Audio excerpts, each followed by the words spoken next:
Invincible Divine Sword Kabanata 43. Ngunit sa pagkakataong ito, hindi sinimulan ni Master Ding ang pag-atake.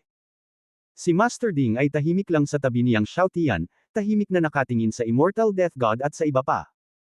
Sinabi mo lang na ang Eternal Heaven Coffin ay sa iyo, at ang Fire Spiritual Vein ay sa akin. Tahimik ding tumingin siyang Xiaotian sa Immortal Death God. Ang immortal na kamatayan na Diyos ay nag-alinlangan, hindi alam kung paano sasagot. Ang hitsura ni Master Ding ay nagpabagabag sa kanyang pakiramdam. Hindi niya alam kung paano sasagutin ng ilang sandali. Kung ibang tao iyon, hindi siya gagamit ng tono ng pakikipagnegosasyon para tanungin ang kabilang partido kung alin ang sa iyo at alin ang sa akin, magsisimula na lang siyang pumatay ng direkta. Ngunit ngayon, siya, ang sinaunang immortal na kamatayan na Diyos na kinatatakutan ng lahat, ay hindi alam kung paano sasagot ng ilang sandali. Kung sinabi niyang oo, malamang nasasalubungin siya ng walang talo na pag-atake ni Master Ding. Kung sinabi niyang hindi niya kailangan ng Eternal Heaven Coffin, hindi balabag iyon sa konsensya niya. Brother Yang, marami akong kayamanan dito, at lahat sila ay extinct treasures noong sinaunang panahon. Basta't ibigay mo sa akin ang Eternal Heaven Coffin, ang mga kayamanang ito ay sa iyo na lahat. Huminga ng malalim ang immortal na Diyos ng kamatayan at nagsabi, pagkatapos ay naglabas ng sunod-sunod na kayamanan na nagniningning ng gintong liwanag at puno ng banal na liwanag. Nang makita ang mga kayamanan na kinuha ng Immortal God of Death, ang demonyong unggoy ay labis na nabigla. Gaya ng sinabi ng immortal na Diyos ng kamatayan, lahat ito ay mga patay na kayamanan noong sinaunang panahon, at bawat isa ay pambihira. Kahit noong unang panahon, nakakagulat. Nagulat din siyang Xiaotian nang tumingin siya sa 7 kayamanan sa harap ng Immortal God of Death. Sa kanyang kaalaman, isa lamang sa 7 kayamanan ang kanyang nakilala.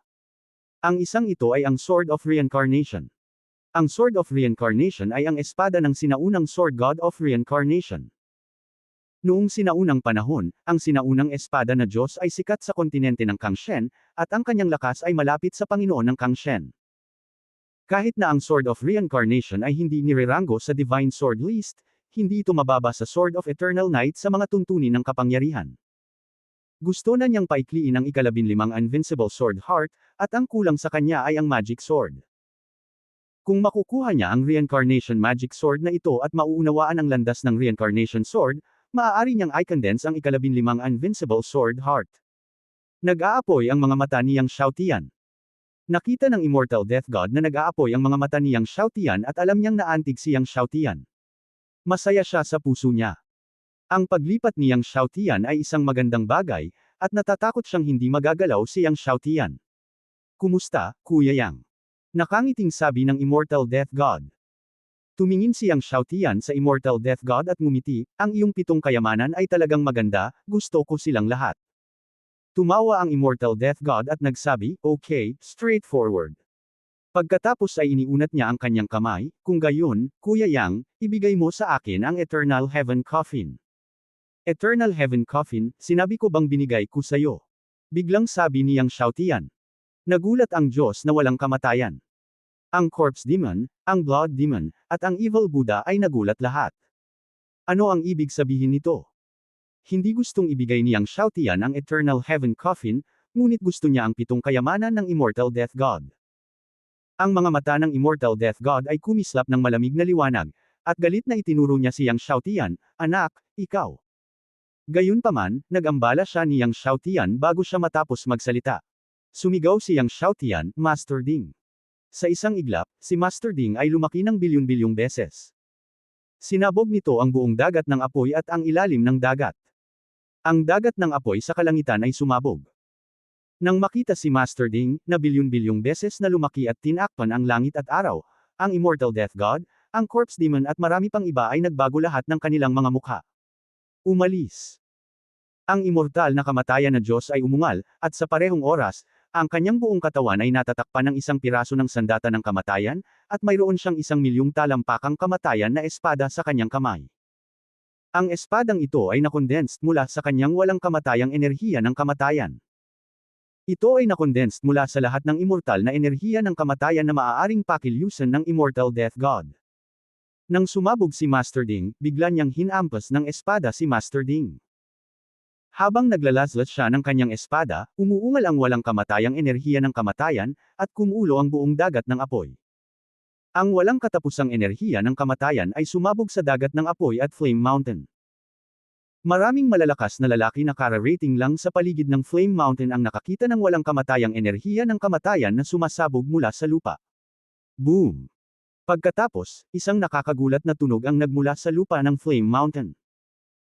Kasabay ng nakakagulat na tunog, nakita ng lahat na ang sunod-sunod na Flame Mountain ay sumabog, at ang walang katapusang magma ay nag-spray, na pinupuno ng magma ang kalangitan at ang lupa. Nagpatuloy ang pag-crack ng lupa. Ang mapanirang puwersa ay tumangay sa lahat ng sulok ng Flame Mountain at sumabog pa sa labas ng Flame Mountain. Ang lahat ng mga master ay natakot at tumakas sa gulat. Sunod-sunod, ang mga master ay sinabuyan ng magma, o tinamaan ng mapanirang puwersang ito, pinasabog, o direktang sumabog, na nagdagdag ng maraming madugong pataba sa Flame Mountain. At sa kalawakan sa ilalim ng lupa, ang Death Sword ng immortal na Death God ay nalaslas sa katawan ng Dingye. Sumabog ang ilaw. Ngunit ito ay walang silbi. Ang tibak ng kamatayan ay direktang nabasag. Patuloy na binaril ni Lord Ding ang walang kamatayang Diyos ng kamatayan nang hindi bumabagal. Nang makita si Lord Ding na bumagsak tulad ng isang meteorite na may bilis na 10,000 beses, ang walang kamatayang Diyos ng kamatayan, ang bangkay na demonyo at ang iba pa ay lahat ay nagmukhang mapula. Walang pagkakamali, isang pangungusap, isang post, isang nilalaman, isang anim, isang siyam, isang libro, isang bar. Ang bangkay na demonyo, ang dugong demonyo, at ang masamang Buddha ay halos sabay na umatake kay Lord Ding, ngunit wala rin itong silbi. Ang kanilang mga pag-atake ay tila tumama sa pader ng makalangit na kaharian at hindi matitinag. Boom! Nahulog si Lord Ding. Ang lupa ay sumabog. Nayanig ang lupa. Ang pag-atake na ito ay tila tumagos sa lupa. Ang walang kamatayang Diyos ng kamatayan, ang bangkay na demonyo, ang dugong demonyo, at ang masamang Buddha ay natangay lahat. Nabasag muli ang death armor na isinuot ng immortal na Diyos ng kamatayan. Ang mga sandata ng Corpse Demon, Blood Demon, at Evil Buddha ay nagkapira-piraso, at sila ay nagmukhang mga pulubi, na parang kagagaling lang sa isang madugong labanan sa sinaunang larangan ng digmaan ng demonyo. Pero na. Ang Undead Death God ay hindi nang ahas na manatili pa, at siya at ang Corpse Demon, Blood Demon, at iba pa ay bumagsak sa dagat ng apoy at pumailan lang sa kalangitan. Tungkol naman sa Samsara Sword, ayaw niya rin. Sa totoo lang, gustuhin man niya, wala siyang panahon para kunin iyon. Nang makita ang immortal na kamatayan na Diyos na tumatakas, ang Demon Ape ay hindi alam kung ano ang sasabihin sa isang sandali. Iyon ang Immortal Death God, ang Immortal Death God na nagpabagsak sa buong Kangshen continent sa walang hangganang takot. Ninakawan talaga ng kanilang anak ang Immortal Death God. Hindi niya akalain na may mga ngahas na manakawan ang Immortal Death God. Kinakalkala niyang Xiaotian ang mga nadagdag at natalo. Isang subo ng 9 Heavenly Tribulation Thunder Water kapalit ng 7 kayamanan ng Samsara Sword, ang deal na ito ay dapat na sulit. Hindi niya hinabol ang Immortal Death God na tumakas, at nagsimulang hanapin ang Samsara Sword na katatapos lang sabog. Ang Immortal Death God, ang Corpse Demon, ang Blood Demon, at ang Evil Buddha ay tumakas mula sa ilalim ng lupa at pumunta sa kalangitan sa itaas ng Flame Mountain. Tumalsik silang lahat ng puno ng dugo. Ang Corpse Demon ay tumingin sa ilalim ng lupa nang may takot, sa takot na si Master Ding ay itaboy sila palabas sa ilalim ng lupa. Noong huling pagkakataon sa Death Sword Tomb, nakita niya ang anak ni Hades, si Yanping, na pinasabog, ngunit ito ang unang pagkakataon para sa kanila na tunay na maranasan ang walang katulad na nakakatakot na kapangyarihan ni Master Ding. Matapos makatakas, ang Undead God of Death ay hindi nang ahas na huminto at lumipad muli, at hanggang sa isang mahabang panahon sila ay tumigil. Matapos huminto, ang Undead na Diyos ng kamatayan ay umungal sa langit, na inilabas ang kanyang galit at layuning pumatay. Ninakawan siya. Ninakawan siya ng batang nagngangalang Yang.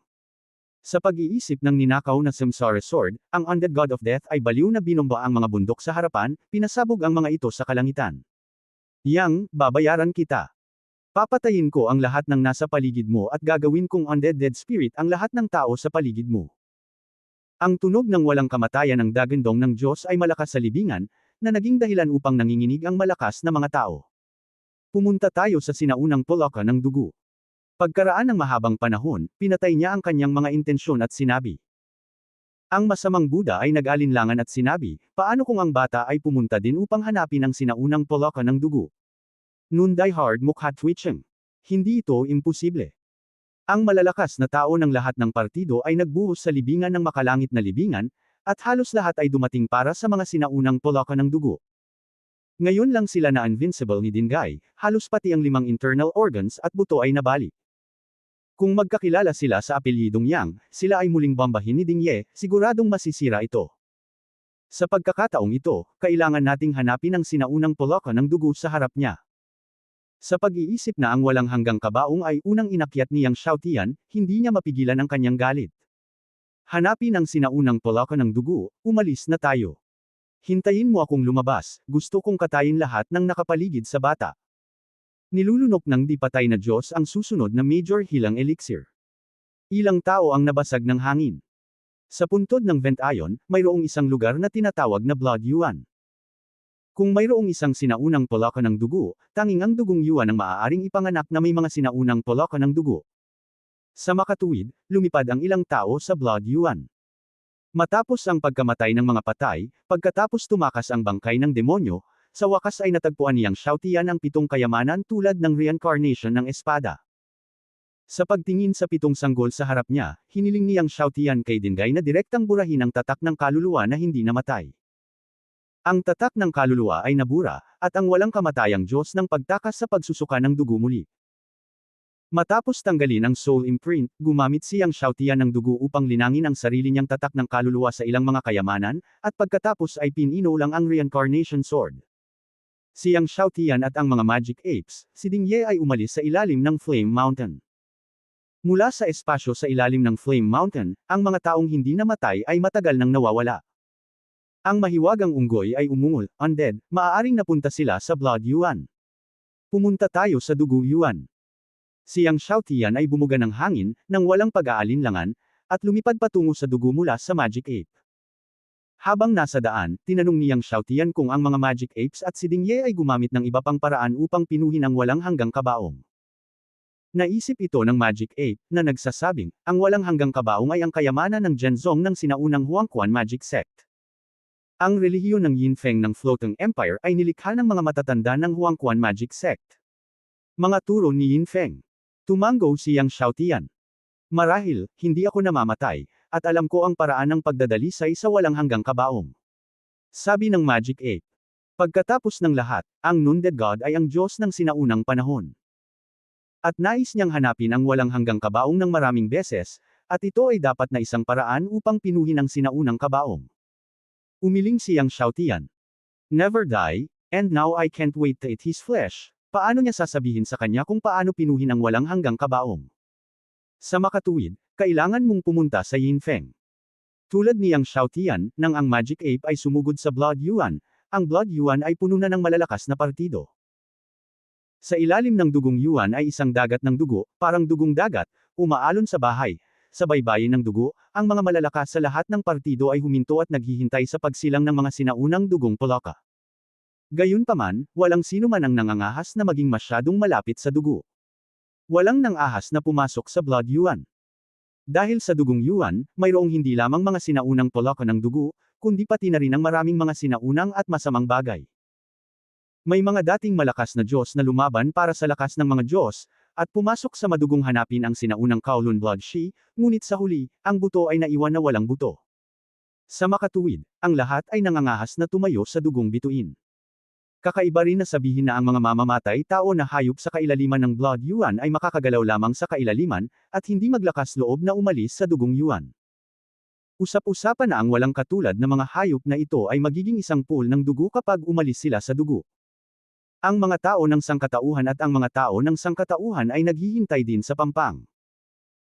Nang ang lahat ay umaasa, biglang gamulong ang dugo ng dugo sa dugo, at nakita ng lahat na ang dagat ng dugo na hindi nagagalaw sa buong taon ay biglang gamulong at hindi maiwasang mabigla. Blood Simmotion, baka may sinaunang blood frog na ipinanganak. Isang master ng Sanshian tribo na masaya. Nang marinig ang sinaunang poloka ng dugo, lahat ay tumitig sa dugo ng dugo, sa takot na mawalan ng pagkakataon. Dahil kung ipinanganak ang sinaunang poloka ng dugo, ito ay isang bagay na panandalian. Kapag ang sinaunang poloka ng dugo ay tumalon mula sa dagat ng dugo, isang hininga ang babalik sa dugo ng dugo. Kapag napalampas ang sandaling ito, hindi na lalabas muli ang sinaunang poloka ng dugo. Kakanyahan. Sa kinakabahang tingin ng lahat, mas matindi ang pagtaas-baba ng dugo.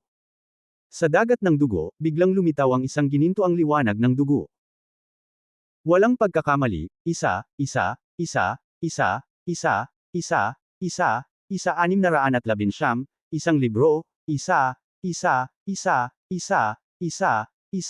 isang libro. Nang makita ang ginintoang liwanag ng dugo, mas naging masigla ang lahat. Dahil ito mismo ang mga palatandaan ng pagsilang ng mga sinaunang polaka ng dugo. Talaga. Hindi nagtagal at lumitaw sa ginintoang liwanag ng dugo. Biglang tumalon mula sa dugo ng dugo ang isang nilalang na may 2 kamao. Duguan ang nilalang na ito, ngunit walang kaunting duguan na amoy, ito ay tumagos sa isang pabango tulad ng isang elixir. Ito ang sinaunang polaka ng dugo. Isang sinaunang sanggol na nagpapabuti ng chi at dugo. Sa sandaling tumalon mula sa dugo ang sinaunang polaka ng dugo, nagulat ang lahat. Elder Blood Frog. Ang malakas sa lahat ng grupong etniko ay bumaril at kinuha ang sinaunang polaka ng dugo. Nang ang lahat ay bumaril, biglang, isang inumin, ang lahat ng mga kamatayan ay nagbibigay sa mga Diyos. Sa gitna ng pagkamangha ng lahat, ang bilyon-bilyong immortal na Death Chi ay naging isang umaalo na dagat, umaatungal at direktang sumasabog sa malalakas na lalaki ng iba't ibang lahi na malapit ng agawin ito sa kalaliman ng dugo. May mga hiyawan. Matapos pasabugan ng malalakas na lalaki mula sa lahat ng panig patungo sa dagat ng dugo, ang immortal na kamatayan na Chi ay gamulong at gamulong sa sinaunang polaka ng dugo. Maraming mga figure ang lumitaw sa baybayin ng kalaliman ng dugo.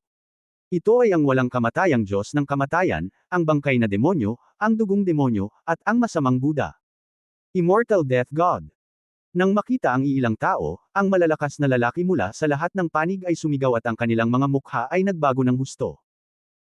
Sa oras na ito, ang sinaunang polaka ng dugo na pinagsama ng walang kamatayang kamatayan Chi ay nahulog sa mga kamay ng walang kamatayang Diyos ng kamatayan. Hinawakan ng walang kamatayang Diyos ng kamatayan ang sinaunang polaka ng dugo, tiningnan ang sinaunang polaka ng dugo sa kanyang kamay, at tumawa, ito nga ay ang sinaunang polaka ng dugo. Good. Sa sinaunang blood frog na ito, malapit nang maibalik ang ating dugo at Chi. Masaya rin ang bangkay na demonyo, ang dugong demonyo, at ang masamang Buddha.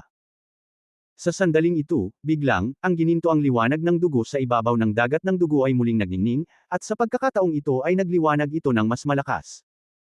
Sa mata ng lahat, isang mas malaking sinaunang polaka ng dugo ang tumalon mula sa ilalim ng dagat ng dugo. Ang sinaunang polaka ng dugo na ito ay kasing laki ng 4 na kamao, at ang dugo nito ay umaagos sa buong katawan nito, at ang dugo sa katawan nito ay umaakyat sa langit. Nang makita ito, nagliwanag ang mga mata ng walang kamatayang Diyos ng kamatayan, at siya ay natuwa. Gamit ang isang kamay, kinuha niya ang walang kamatayang enerhiya ng kamatayan sa isang palad at akmang kukunin ang sinaunang polaka ng dugo sa kanyang kamay. Dagandong. Biglang, isang malaking dugong python ang bumasag sa dagat ng dugo, umungal, ibinuka ang dagwang bibig nito, at nilamon ang walang kamatayang Diyos ng kamatayan sa dalampasigan. Ang blood python na ito ay may 2 ulo at napakabangis. Ang itaas na katawan lamang ay tumalon mula sa dagat ng dugo at libu-libong talampakan ang haba. Ang malakas na hininga ay nagpapalitan ng kulay ng maraming makapangyarihang Diyos sa eksena sa pagkabigla. Ito ay isang dagwang sawa ng 2 ulo. Two-headed blood spirit python. Isang sinaunang at walang katulad na hayop. Ito rin ay isang napakahirap at nakakatakot na hayop na patayin. Ang 2 ulo na blood spirit python ay may malakas na depensa at ang katawan nito ay napakakinis. Halos lahat ng pag-atake dito ay magdaus-daus palayo.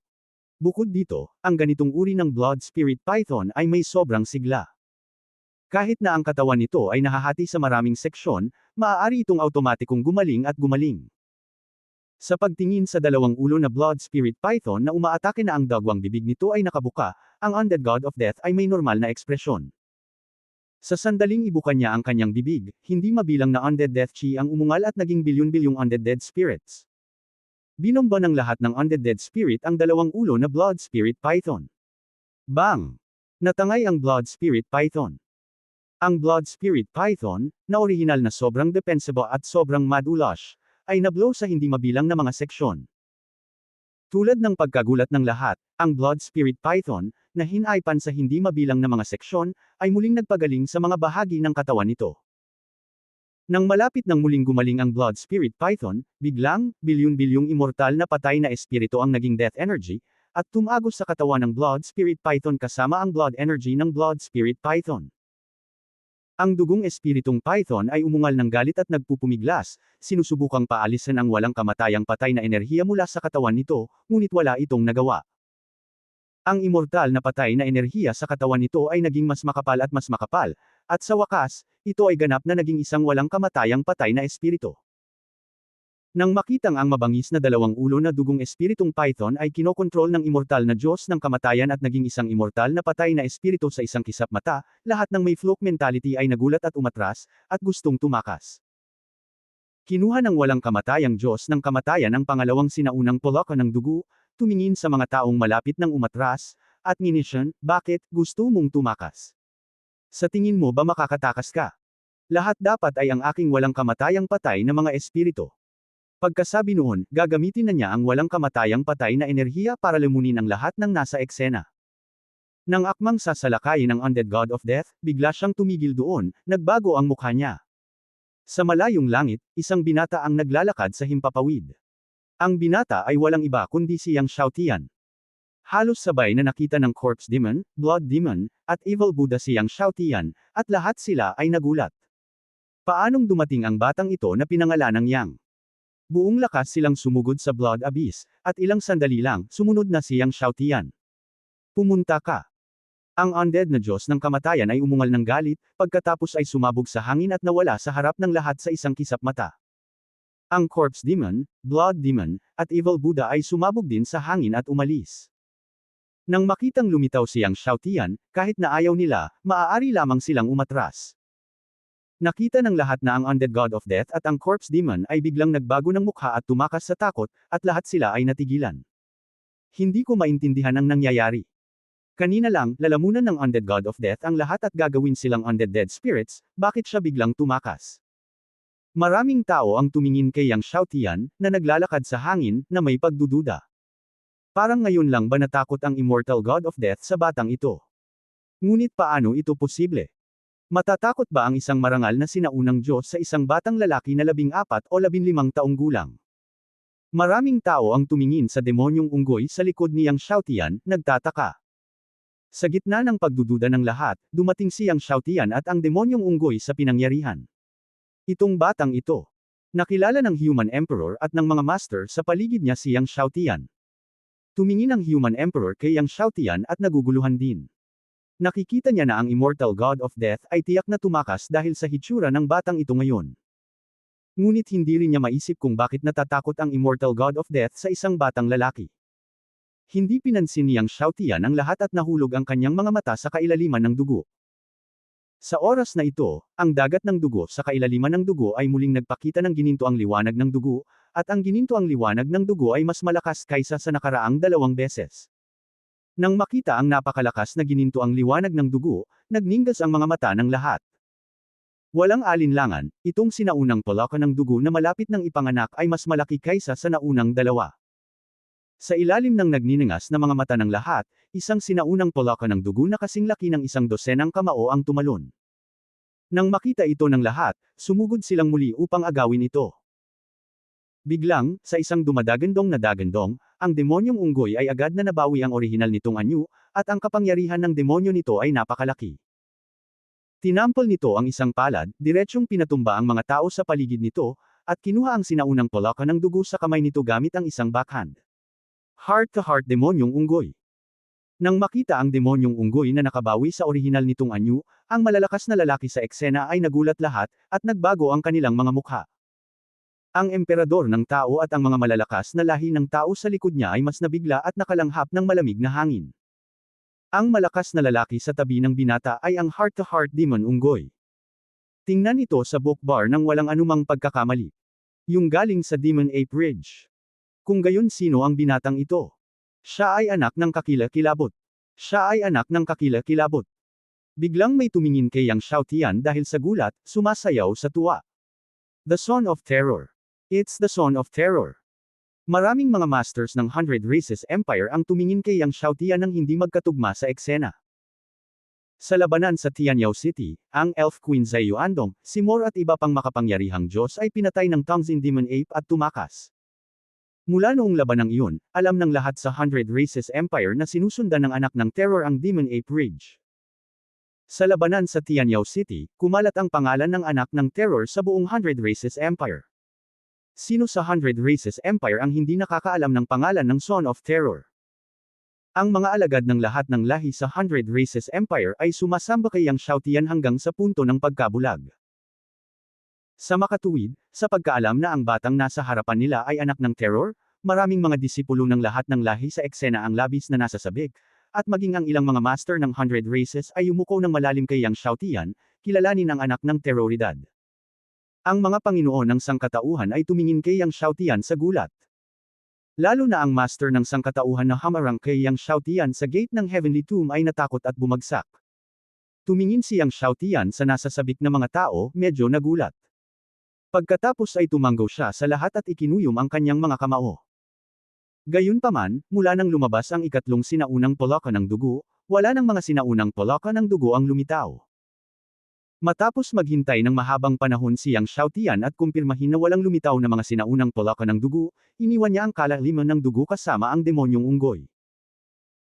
Noong una, plano niyang hayaan si Ding Ye na dalhin siya sa kailaliman ng kalaliman ng dugo, ngunit pagkatapos sabihin ni Ding Ye na ang isang subo ng siyam na layer ng Heavenly Tribulation Thunderwater ay makapagbibigay daan lamang sa kanya na manatili sa kailaliman ng Blood Abyss sa loob ng 1 minuto, kailangang sumuko si Yang Xiaotian. Ngayon, ang siyam na layer na makalangit na kapigatian na kumulog sa kanyang katawan ay unti-unting bumababa, at kailangan niyang panatilihin ito upang harapin ang walang kamatayang Diyos ng kamatayan at ang bangkay na demonyo.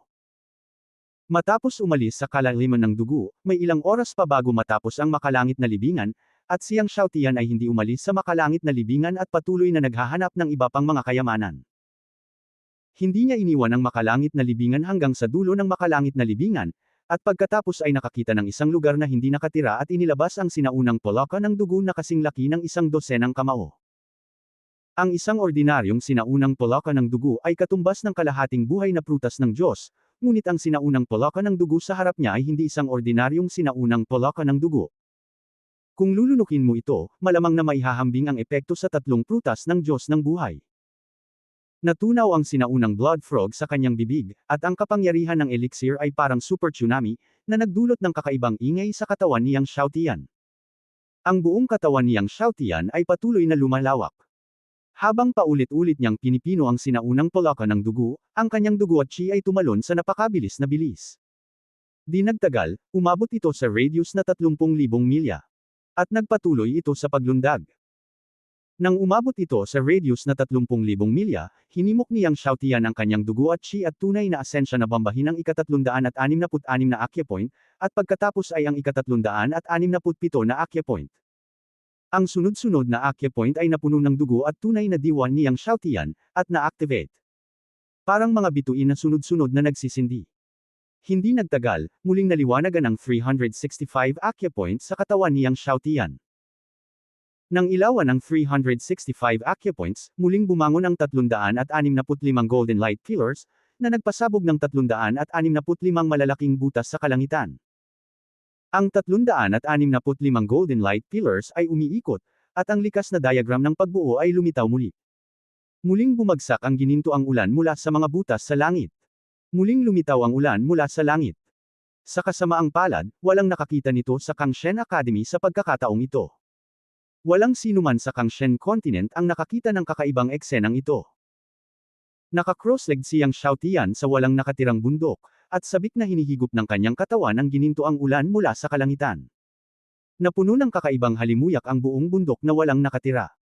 Naamoy ng demonyong unggoy ang halimuyak ng ulan mula sa langit, at nakaramdam ng sobrang komportable sa buong katawan.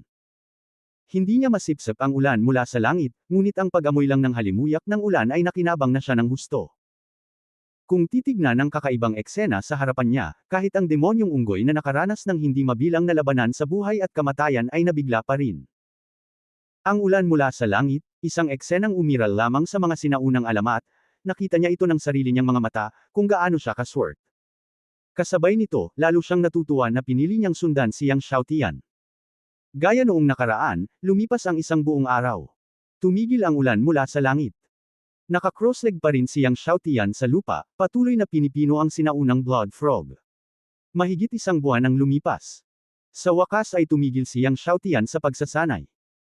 Tulad ng kanyang tansya sa simula, ang sinaunang blood frog na ito ay maihahambing sa 3 prutas ng buhay, at ang kanyang dugo at chi ay napabuti sa isang kahangahangang antas. At sunod-sunod din ang kanyang cultivation level, mula sa nakaraang ika-6 na level ng realm hanggang sa ika-8 level ng realm. Bilang karagdagan sa 365 Acquia Points na binuksan niya noong nakaraang pagkakataon, ngayon ay nabuksan niya ang 730 Acquia Points. Ang isang malakas na tao sa kaharian ng kaharian, na maaaring magbukas ng 365 Acquia Points at bumuo ng isang malaking bilog ng langit, ay isa ng halimaw sa mga halimaw ng kontinente ng Kangshen. Sa Kangshen Academy, mayroon lamang 4 na espada at 4 na dilag na kayang magbukas ng 365 Acquia Points. Ngunit siyang Shoutian ay nagbukas ng 730 Acquia Points. Ito lang talaga ang nasa Kangshen Academy.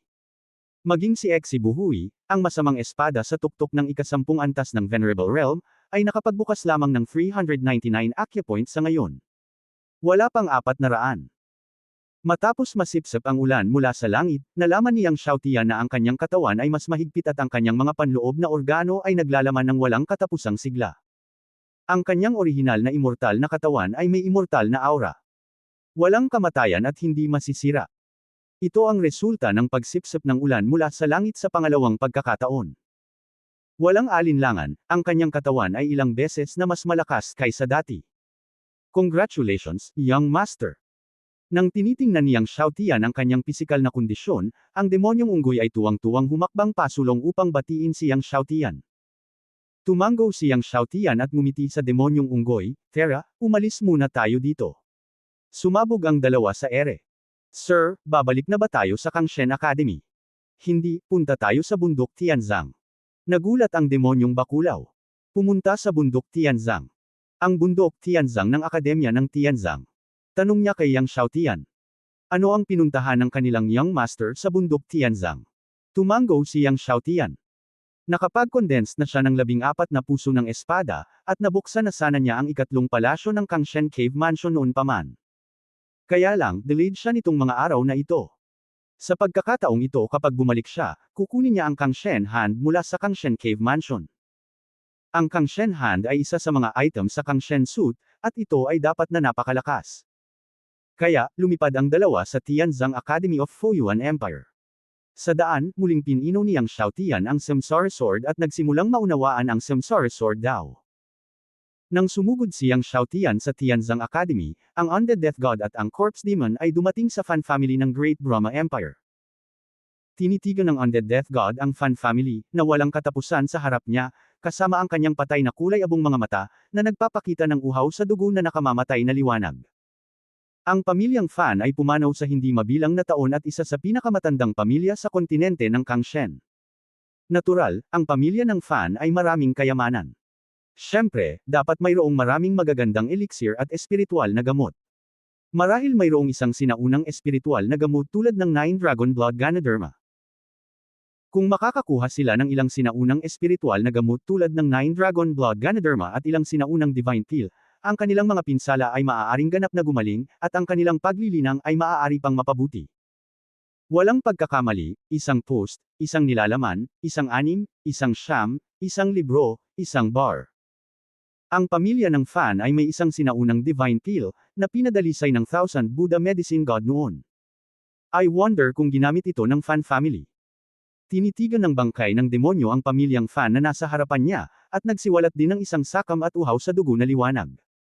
Nagamit man o hindi, malalaman natin pagkatapos sirain ang pamilya ng fan. Ang walang kamatayang Diyos ng kamatayan ay nanunuya, at nang sabihin niya ito, ang kanyang mga kamao ay biglang sumabog, at bilyon-bilyong immortal na patay na espiritu ang lumipad palabas. Ang bangkay na demonyo, ang dugong demonyo, at ang masamang Buddha ay sabay na umatake. Biglang tinakpan ng mga patay na katawan, ang dagat ng dugo, at ang masasamang espiritu. Boom! Ang pamilyang Brahma, na naipasa sa loob ng hindi mabilang na mga taon, ay sunod-sunod na pinulbos ang mga palasyo nito, at ang mga alagad nito ay naging dugong ambon. Marami sa kanila ang hindi alam kung paano sila namatay. Hindi nagtagal, yumanig sa kalangitan ang tunog ng pagpatay. Umalangaw-ngaw ang hiyawan sa bawat sulok ng pamilya Brahma. Nayanig ang buong imperyo ng Brahma. Hindi alam niyang Shoutian ang tungkol sa pamilya Brahma. Pagdating niya sa Sky Burial Academy, maliwanag ang langit, sumisikat ang araw, at puno ng sigla ang lahat. Ang Sky Burial Academy ay masigla pa rin tulad ng dati. Ang mga alagad na nagpalista ay nakapila sa mahabang pila, mula sa isang burol hanggang sa isa pa. Sa pagtingin sa eksena ng pagpila para magpalista, parang pamilyar si Yang Xiaotian. Mahigit 2 taon ang lumipas sa isang kisap mata. Parang kahapon lang ang mga eksena noong una silang dumating ni Zuo Qiu sa Sky Burial Academy. Nang si Yang Xiaotian ay pupunta na sa bundok ng Tianzang, biglang nabalisa ang mga tao, at isang magandang babae na may sobrang init na katawan ang sumabog sa hangin. Ang magandang babaeng ito ay walang iba kundi si Mu Yunchun, na ipinanganak na may magandang katawan. Nang makita si Mu Yunchun na paparating, ang mga disipulong nakapila para magparehistro ay nagpakita ng kanilang mga mata ng pagsinta, paghanga, at pagmamahal. Si Senior Sister Mu Yunchun. Maraming mga alagad ang nasa sabik. Para sa mga disipulo ng Tianzang Academy at sa mga lalaking disipulo ng iba't ibang sekta at tribo sa Fuyuan Empire, tiyak na si Mu Yunchun ang diyosa sa kanilang mga puso. Sa mata ng paghanga at pagmamahal ng mga disipulo, si Mu Yunchun ay lumipad dito. Kuya, ang ganda no. Natulala ka ba? Sa oras na ito, ngumiti ang isang disipulo na dumating upang magparehistro sa tabi ni Yang Xiaotian at sinabi kay Yang Xiaotian, hindi ko alam kung sinong lalaki ang mananalo sa puso ni goddess mo sa hinaharap. Ngumiti si Yang Xiaotian. Sa oras na ito, si Mu Yunchun, na lumilipad dito, ay may bakas ng kalungkutan sa pagitan ng kanyang mga kilay. Nang malapit na siyang lumipad patungo sa sarili niyang Peach Blossom Peak, bigla siyang nakakita ng isang mapusyaw na asul na figure sa karamihan. Nang makita ang mapusyaw na asul na figure, nagulat si Mu Yunchun, iniisip na mali ang kanyang nakita. Muli siyang tumingin, at pagkatapos ay puno ng pagtataka at pananabik ang kanyang mukha. Sinugod niya si Yang Xiaotian sa halos pinakamabilis na bilis na natakbo niya. Kuya, bumalik ka na. Tumayo si Mu Yunchun sa harap ni Yang Xiaotian, hindi pa rin naniniwala sa kanyang mga mata, natatakot na hindi ito totoo, at tuwang-tuwang hinayla ang kamay ni Yang Xiaotian gamit ang dalawang kamay, talagang kapatid, nakabalik ka na talaga. Kumakabog ang dibdib ni Mu Yunchun sa pananabik. Ang disipulong nakatayo sa tabi ni Yang Xiaotian ay natigilan, nakatingin kay Mu Yunchun na nakahawak sa kamay ni Yang Xiaotian na hindi makapaniwala. Ang mga kamay ni Mu Yunchun ay malambot, madulas, malasutla, malambot at buto. Hawak ang mga kamay ng walang buto na mga kamay ni Mu Yunchun, si Yang Xiaotian ay tumawa, well, I'm back. Tuwang-tuwa pa rin si Mu Yunchun na hawakan ang kamay ni Yang Xiaotian, at ang kanyang mukha ay tila masaya at may hinanakit. Ang aking kapatid na lalaki ay umalis ng higit sa 2 taon, at hindi kita nakitang bumalik upang makita ang aking kapatid na babae. Nakalimutan mo ba ang iyong kapatid na babae?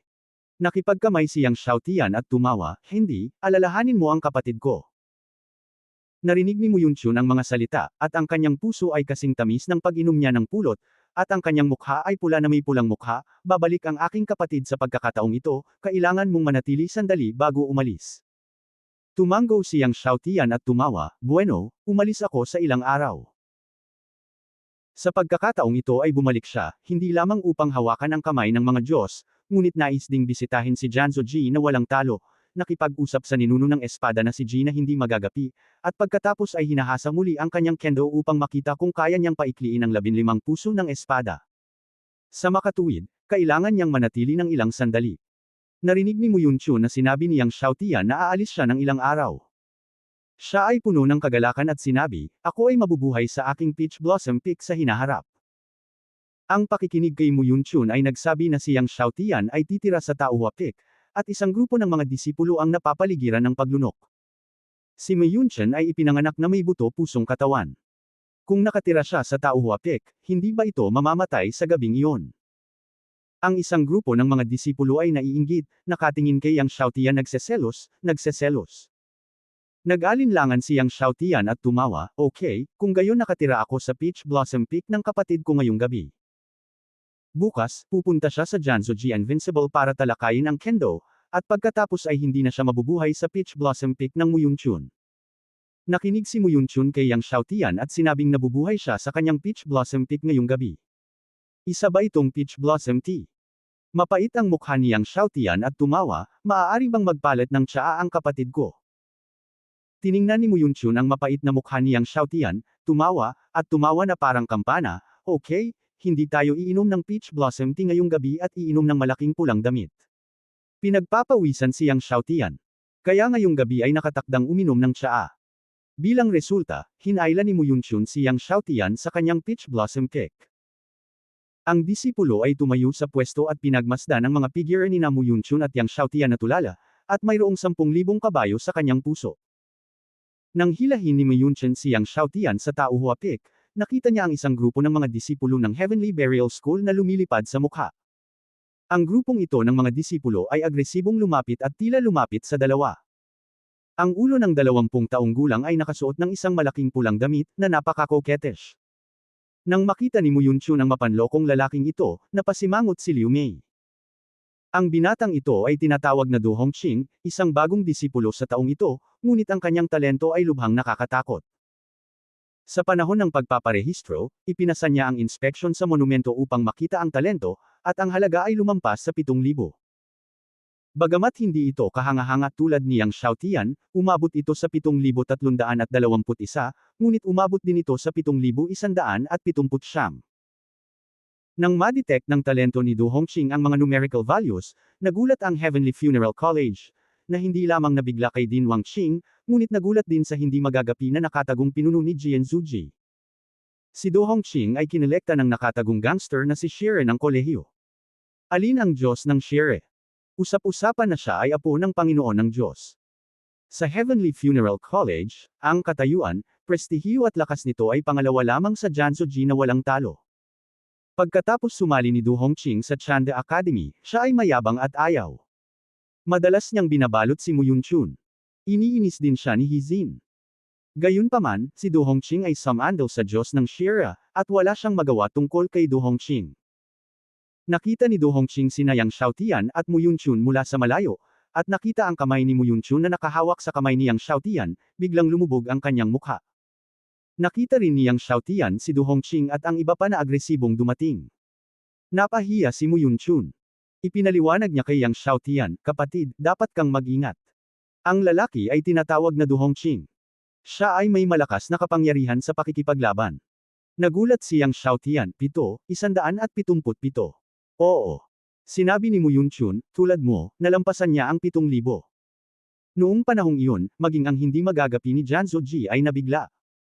Nang maglaon, tinipon siya ng Diyos ng Shire bilang isang disipulo. Ang Diyos ng Shire. Nagulat si Yang Xiaotian at ang Magic 8. 100,000 taon na ang nakalilipas, ang Panginoon ng mga Diyos, ang pangunahing lupain ng Diyos ng Diyos. Alam nilang lahat na ang Diyos ng Shire ay apo ng Panginoon ng Diyos. Tumango si Mu Yunchun, oo, isa na siyang disipulo ni Shire, at siya ay kapareho mo, ngunit pinalamutian niya ang 9 na pangunahing hindi magagapi na mga espada. Sa simula, naglaban sina Yang Xiaotian at Wei Zhongyan sa tuktok ng libing, at hinimok ang 9 na lakas ng puso ng espada. Naisip ni Mu Yunchun na si Yang Xiaotian pa rin ang 9 na pangunahing puso ng espada. Sinasabi ni Mu Yunchun na dinala siya ni Du Hongqing kay Yang Xiaotian ng ilang tao. Dumating si Du Hongqing at hindi nagsalita ng walang kaparirikan. Tinitigan niya si Yang Xiaotian at direktang sinabi, "Anak, sabi ko, kung sino man ang maglakas loob na hawakan si Mu Yunchun, kailangan mong putulin ang iyong mga braso, mabali mo ba ang iyong mga braso, o hayaan mo akong gawin ito?" Ang kamay ni Yang Xiaotian ay hindi lamang hinawakan ito, ngunit nahawakan din ito ng napakahusay. Yung nanay niya, hindi pa niya ginagalaw. Walang pagkakamali, 611, 619, isang libro, isang libro.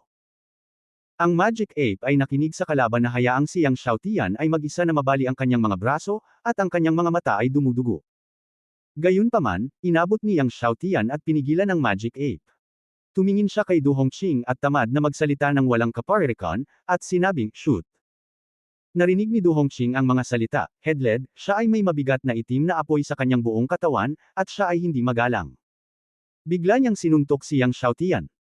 Nang makita niyang sinuntok niya ang kanyang suntok, umungal ang kanyang kapangyarihan sa pagsuntok, at sa likod niya ay may dila ng Shire, mayabang sa mundo. Shire Magic Gong. Nagulat si Mu Yunchun. Hindi niya inaasahan na gagamitin ni Du Hongqing ang mahika ni Shire sa sandaling dumating ito. Ang mahiwagang kapangyarihan ni Shire ay ang pinakamalakas na paraan ng Diyos ng Shire, at ito rin ang pinakamalakas na paraan ng sinaunang Shire Demon. Ito ay rumor na ang mahiwagang pagsasanay Shira ay umabot sa pinakamataas na estado, na maaaring maging Shira at sweep walang talo. Sa harap ni Du Hongqing, na nanggaling sa suntok, hindi ito tiningnan ni Yang Xiaotian. Diretsyong sinampal niya at pinalakas ang suntok ng kalaban. Nang hindi tumugon si Du Hongqing, binombo ng isang teroristang puwersa ang kanyang dibdib. Siya ang buong katawan. Aba! Si Du Hongqing ay pinaputok at pinaputukan pabalik, at direktang ipinasok ito sa mga bundok ng malalayong bundok. Sumabog ang Shanfeng at mga bato sa bundok. Boom! Kasunod ng mga bagong disipulo ni Du Hongqing, nanatili siya, at hindi nang ahas na paniwalaan si Du Hongqing na ipinasok sa tuktok ng bundok. Si Du Hongqing, na kilala bilang anak ni Shira, ay kilala bilang Sky Funeral College, ay lumilipad sa pamamagitan ng isang sampal. Malaki rin ang cherry mouth ni Ma Yunchen na may gulat na mukha. Alam niyang mananalo si Yang Xiaotian, ngunit hindi niya akalain na ganoon kadaling manalo si Yang Xiaotian. Ano itong labanan? Ito ay simpleng langaw. Pagkaraan ng ilang sandali, si Du Hongqing, na nakapasok sa tuktok ng bundok, ay yumanig sa kanyang buong katawan at nagulat, umungal, at ang tunay na yuan ay baliw, at ang mga taluktok ay lumipad ng diretsyo. Siya ay lumipad palabas, ang kanyang buhok ay sumabog, at tinitigan niya si Yang Xiaotian na may pulang dugo na mga mata. Sino ka? Sino ako? Tumingin si Yang Xiaotian kay Du Hongqing, na magulo ang buhok at duguan ang mga mata habang nakatitig sa kanya. Yang Xiaotian. Biglang may sumigaw mula sa malayo na may nanginginig na boses. Ang taong nagsalita ay walang iba kundi si Chen Xia, ang batang pinuno ng Black Wind Sect, na kalahating patay ng sheer power ni Yang Xiaotian. Isa rin siyang mahusay na mandirigma sa ilalim ni Wei Zhongyan. Sa karamihan ng tao, si Chen Xia ay nakatingin kay Yang Xiaotian nang may takot. Nang marinig ang bulalas ni Chen Xia, lahat ng mga bagong disipulo na sumunod kay Du Hongqing ay huminga ng malamig na hangin at takot na tumingin sa nakaasol na batang lalaki sa kanilang harapan. 3,000 emperador, Yang Shen. Ang pangalan ng tao ay parang anino ng puno. 3,000 emperador Yang Shen. Hindi kalabisan na sabihin na ang pagbanggit lamang sa pangalan ni Yang Xiaotian ay sapat na upang takutin ang maraming tao. Minsan, isang disipulo ng Tianzang Academy ang naharang at napatay ng isang master ng Demon Sect sa daan. Nang maglaon, nang sabihin niyang kapatid siya ng 3,000 emperador na si Yang Shen, natakot ang master ng Demon Sect.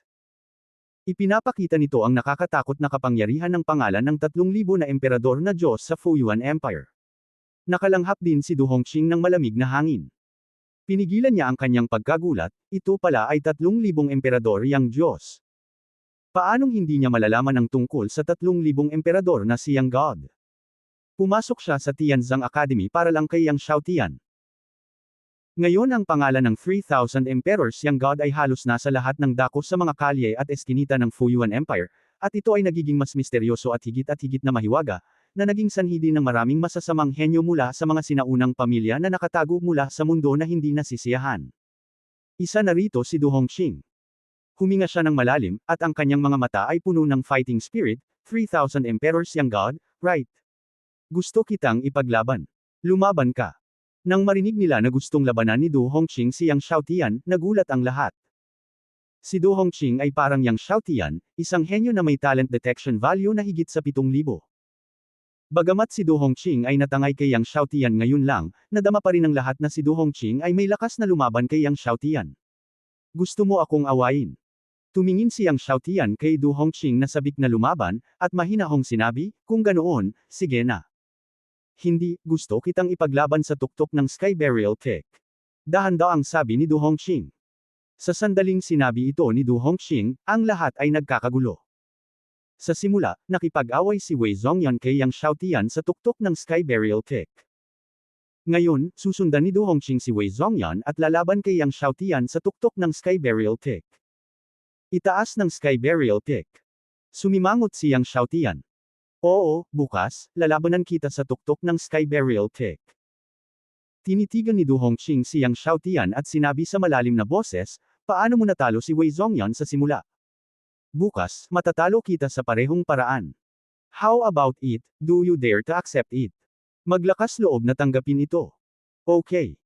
Sa pagharap sa hamon ni Du Hongqing, sinabi ni Yang Xiaotian, gayunpaman, dahil naglakas loob kang humamon, dapat kang maging handa na matalo ko. Nanikip ang puso ni Du Hongqing, ngunit determinado pa rin siyang nagsabi, okay, bukas, tayo ang magpapasya kung sino ang mananalo at ang matatalo, at tayo rin ang magpapasya sa buhay at kamatayan. Kaya, ang labanan bukas ay isang labanan ng buhay at kamatayan. Nagulat ang lahat sa eksena. Inalis ni Yang Xiaotian si Mu Yunchun at ang demonyong unggoy. Sa pagtingin kay Yang Xiaotian na paalis na, kinuyam ni Du Hongqing ang kanyang mga kamao, at pagkatapos ay niluwagan ang kanyang buong katawan. Nanumpa siya sa kanyang sarili, Yang Xiaotian, bukas, tiyak na matatalo kita. Kahit na mayroon kang 2 dakilang Divine Golden Peel, kahit na mayroon kang 9 na dakilang puso ng espada, matatalo kita. Hindi nagtagal pagkaalis ni Yang Xiaotian, kumalat ang balita ng buhay at kamatayang labanan sa pagitan ng dalawa. Bumalik na ang 3,000 emperador Yang Shen. Ang anak ni Shire ay lalaban sa 3,000 emperador sa tuktok ng Sky Burial bukas. Maglalaban ang dalawa hanggang kamatayan. Sa sandaling kumalat ang balita, kumukulo na ang buong Sky Burial Academy. Hindi lamang ang buong Tianzang Academy ang kumukulo, kundi pati na rin ang mga nakapaligid na lungsod, nakapalibot na kaharian, lahat ng sekta, at lahat ng pamilya ay nagulat at kumulo nang makuha nila ang balita. Silang dalawa ang pinakamalakas na henyo mula nang itatag ang Tianzang Academy. Bukas, magkakaroon ng life and death battle. Si Wang Qing, ang dean ng Tianzang Academy, ay natigilan ng mahabang panahon nang marinig niya ang balita, at mapait na ngumiti. Si Xiaotian, ang batang ito, ay talagang nag-aalala. Napakalaking kaguluhan ang ginawa niya pagkabalik niya. Du Hongqing, kung siya ay talagang papatayin ni Yang Xiaotian bukas, ito ay isang malaking bagay. Alam mo, si Du Hongqing ay hindi lamang direktang alagad ng Diyos ng Shire. Bago sumali sa Tianzang Academy, ang pagkakakilanlan ni Du Hongqing ay sapat na kamangha-mangha. Si Wei Zhongyan ay isang direktang inapo ng Peacock Buddha Mother. Sa Foyuan Empire, ang pagkakakilanlang ito ay talagang kamangha-mangha, ngunit ang pagkakakilanlan ni Du Hongqing ay mas kamangha-mangha kaysa kay Wei Zhongyan. Walang pagkakamali sa isang kanta, isang post, isang nilalaman, isang libro, isang forum, isang anim, isang siyam. Sa pinakamalalim na bahagi ng ipinagbabawal na lugar ng Tianzang Academy, ang Sword Ancestor na si Jiwudi ay nakatanggap din ng balita at ngumiti, ang batang ito ay karapat-dapat sa aking pansin. Bukas lang ang tamang oras para makita kung may pag-unlad ang batang ito sa nakalipas na 2 taon. Itong maliit na lalaki, iniisip ko kung gaano karaming mga sword heart ang nakondensed niya ngayon. Tinapon ni Jiwudi ang alak sa baso ng alak, at ang alak ay naging mga espada sa sandaling ito ay natapon, at ang enerhiya ng espada ay kumalat sa lahat ng sulok ng ipinagbabawal na lugar. Naramdaman ng lahat ng mga ninuno ng Tianzang Academy ang kamangha-manghang lakas ng espada na ito. Kasama ang Diyos ng Shire. Ang Diyos ng Shire ay sumulyap sa direksyon ng yungib ni Jiwudi, at pagkatapos ay tumingin kay Du Hongqing na nakayuko sa harap niya, at bamantong hininga, masyado kang walang ingat. Ibig sabihin bukas ay lalaban siya hanggang kamatayan kay Yang Xiaotian. Tiwalang sinabi ni Du Hongqing, huwag kang mag-alala, guro, bukas, baka hindi ako matalo. Sinabi ng Diyos ng Shire sa malalim na boses, na kumpirma na si Wei Zhongyan ay pinatay ni Yang Xiaotian sa Wudi City, ngunit walang nakakaalam sa sitwasyon ng labanan sa oras na iyon. Hanggang ngayon, walang nakatagpo sa katawan ni Wei Zhongyan, kasama ang kanyang amo, ang God of Demonic Heaven Sword. Ngunit sinabi ni Du Hongqing, hindi ako Wei Zhongyan. Wei Zhongyan, paano niya maihahambing sa akin? Ang Diyos ng Shire ay umiling, kung mamatay ka, paano ko ipapaliwanag sa iyong lolo? Kung ako ay mamatay, ang aking lolo ay maghihiganti sa akin, at ang aking Panginoon ay hindi kailangang magpaliwanag sa aking lolo. Sinabi ni Du Hongqing na may matigas na tingin, ngunit bukas, mananalo ako. Kahit walang optimistic sa kanya, may tiwala pa rin siya sa sarili niya. Dahil kahit ang kanyang amo, ang Diyos ng Shire, ay hindi alam ang kanyang tunay na talento at tunay na kapangyarihan sa pakikipaglaban. Noong talent test, basta-basta lang niya itong tinamaan, at 7,179 lang ang talent value niya. Kung tinamaan niya ito ng buong lakas, higit sa 7,179 ang talent value niya. Kung tatamaan niya ito ng buong lakas, tiyak na lalampas sa Yang Xiaotian ang talent value niya. Sa oras na ito, dumating sina Yang Xiaotian at Mu Yunchun sa Tauhua Peak. Tumanggi ang demonyong unggoy na pumasok sa Peach Blossom Peak. Kinindatan niya si Yang Xiaotian at sinabing, Sir, nasa labas ako ng Peach Blossom Peak ngayong gabi. Hindi ako papasok. Mananatili ako sa labas. Huwag kang mag-alala, walang mang-iistorbo sa iyo ngayong gabi. Tiningnan ni Yang Xiaotian ang kahabag-habag na ekspresyon ng demonyong unggoy at hindi siya nakaimik. Paliwanag niya, umiinom lang kami ng tsaa. Alam ko, sir, iinom ka ng tsaa kasama si Miss mo ngayong gabi. Seryosong ngumiti ang demonyong bakulaw at lumipad. Itim ang noo ni Yang Xiaotian. Lumingon siya at nakitang namula ang mukha ni Mu Yunchun. Sa isang tense na estado, tinanggap ni Mu Yunchun si Yang Xiaotian sa Peach Blossom Peak. Matapos imbitahan si Yang Xiaotian sa Taohua Peak, pinaalis ni Mu Yunchun ang kanyang mga tauhan at nagbuhos ng tsaa para mismo kay Yang Xiaotian. Masyadong puno ang dibdib ni Mu Yunchun. Nang tumayo siya sa harap ni Yang Xiaotian at nagbuhos ng tsaa para sa kanya, sumandal siya at biglang naramdaman ang pagdiin ng bundok sa kanya. Naramdaman ni Yang Xiaotian ang pressure. Naramdaman ni Mu Yunchun ang mga mata ni Yang Xiaotian na dumaan sa kanya, ang kanyang puso ay nanginginig ng gusto, at ang kanyang mga kamay ay nanginginig ng walang malay. Pagkatapos magbuhos ng tsaa, ngumiti si Mu Yunchun at nagsabi, "Kapatid, inumin mo itong dahumpaw at tingnan kung ano ang lasa." Kinuha ito ni Yang Xiaotian at humigop. Napakatamis at mabango. Ngumiti siya at sinabing, "Ang sarap, sobrang tamis." Narinig ni Mu Yunchun na sinabi ni Yang Xiaotian na masarap ang lasa, at ngumiti ng matamis, matamis at kaakit-akit, at gustong magbuhos muli ng tsaa para kay Yang Xiaotian. Nagmamadaling kinamayan ni Yang Xiaotian at sinabing, "Ate, ako mismo ang gagawa." Takot na takot siya sa isa pang bundok na dumidiin sa kanya. Uminom ng tsaa ang dalawa, at pagkatapos ay nag-usap tungkol kay Du Hongqing. Kuya, napaka-misteryoso nitong si Du Hongqing. Walang nakakaalam ng kanyang tunay na talento. May mga nagsasabi na siya ay ipinanganak na may pusong espada, buto ng espada, katawan ng espada at kaluluwa ng espada. Mukha namang solemn na si Mu Yunchun. Nagulat din si Yang Xiaotian, ipinanganak na may pusong espada, katawan ng espada, buto ng espada at kaluluwa ng espada. Sa pangkalahatan, bihira ang ipinanganak na may pusong espada at katawan ng espada.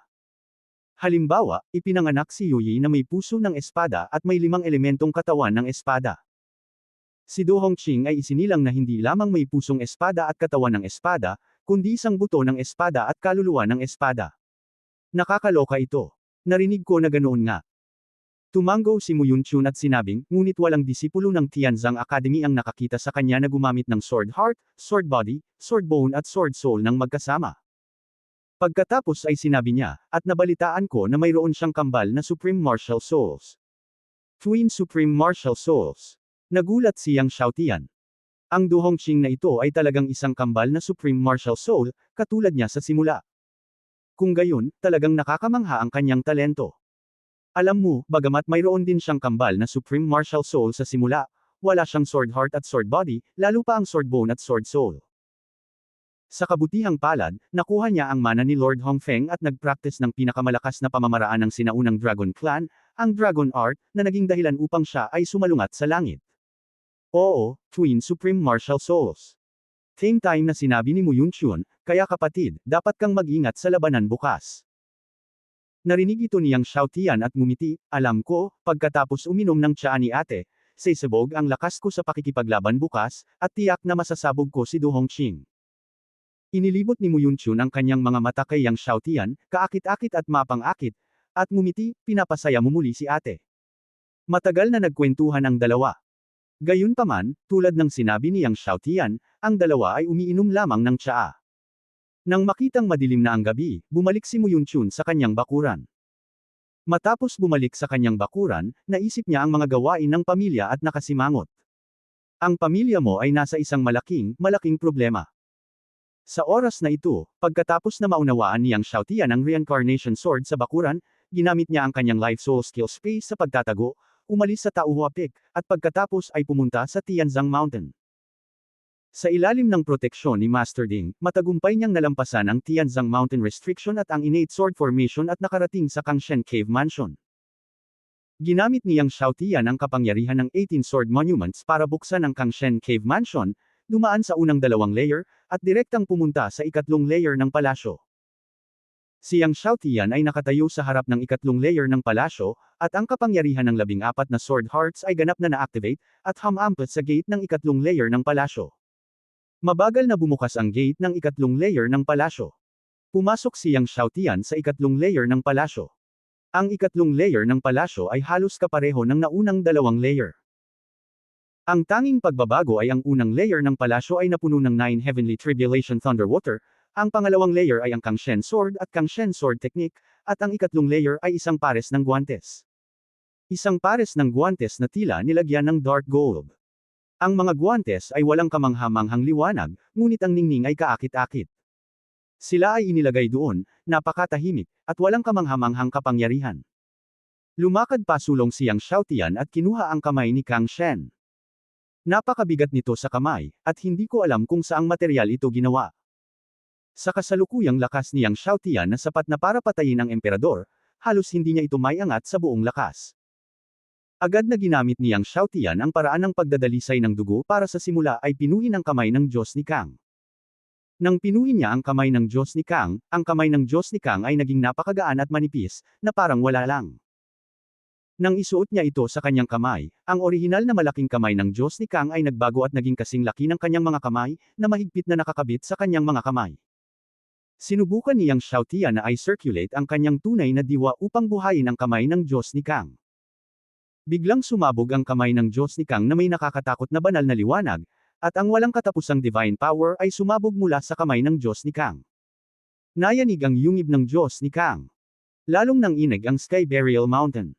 Nagulat siyang Xiaotian at mabilis na pinutol ang kanyang tunay na diwa. Nakabawi ang kamay ng Diyos ni Kang. Magkagayunman, ang pagyanig ng Sky Burial Mountain kanina ay nakaalarma pa rin sa mga makapangyarihang tao ng Sky Burial Academy. Anong nangyayari? Nayanig lang ang Sky Burial Mountain. Ang Sky Burial Mountain ay tila hindi nayanig ng ganito. Ang mga makapangyarihang tao ng Sky Burial Academy ay pumunta sa langit sa itaas ng Sky Burial Mountain, at sila ay labis na nagulat. Sa Kangshen Cave, tiningnan niyang Xiaotian ang kamay ni Kang Shen, na sa wakas ay huminahon muli, at nakahinga ng maluwag. Hinawakan niya ang kanyang noo at nakitang puno ito ng pawis. Tingnan mo ang libro. Ang kamay ni Kang Shen ay napakalakas na lampas ito sa kanyang inaasahan. Sa kabutihang palad, hindi pa niya ganap na naisaaktibo ang kamay ng Kang Shen, ngunit sinubukan lamang niyang buhayin ito gamit ang kanyang tunay na diwa. Kung hindi, tinusok na niya ang langit. Nang makita ang kapangyarihan ng kamay ni Kang Shen, tuwang-tuwa siyang Xiaotian. Tahimik siyang umawit sa kanyang puso, at nakita ang kamay ni Kang Shen na naging transparent, tumatagos sa kanyang mga kamay na parang tubig, at sumanib sa laman at dugo ng kanyang mga kamay. Nang siya ay tahimik na nagbigkas muli, ang kamay ni Kang Shen ay muling lumabas sa kanyang mga kamay. Sa kamay ni Kang Shen, walang alinlangan na magkakaroon siya ng karagdagang layer ng proteksyon laban sa kaaway sa hinaharap.